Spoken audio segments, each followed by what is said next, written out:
Now what about Chuck? Right?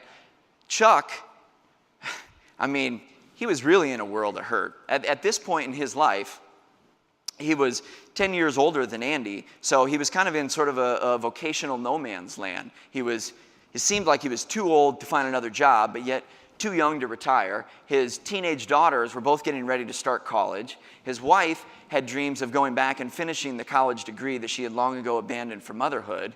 And here he was in this situation at work. And on top of that, at work, although he was an engineer by training, he had been slid over into customer relations years before. So unlike most of his coworkers, he couldn't hide behind the Byzantine bureaucracy of the phone company.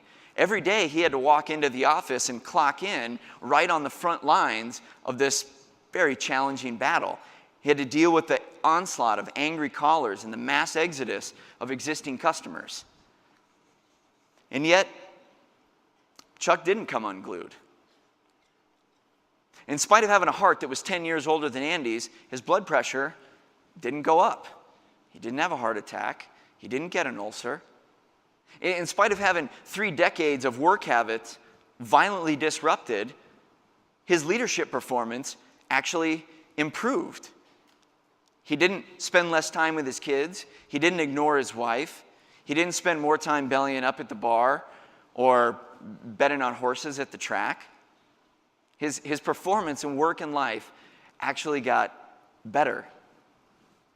So what the University of Chicago researchers found is that Chuck and 1 out of 3 of his colleagues did what 1 out of 3 humans have always done in the wake of unexpected change. What housewives have done when they found out the truth about their cheating husbands. What otherwise healthy adults have done when they got a disturbing diagnosis from the doctor.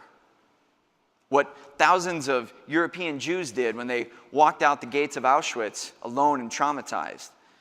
What thousands of Americans did after the stock market crashed in 1929 and the housing bubble burst in 2008.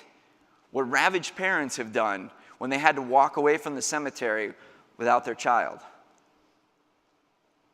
Chuck did what 1 out of 3 human beings have always done in the wake of every kind of inexplicable twist of fate known to our species.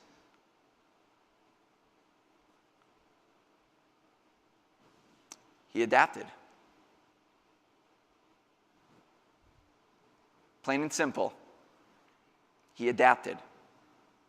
Right? Instead of dissecting the cause of his present pain, Chuck got busy trying to decide the course of his future potential.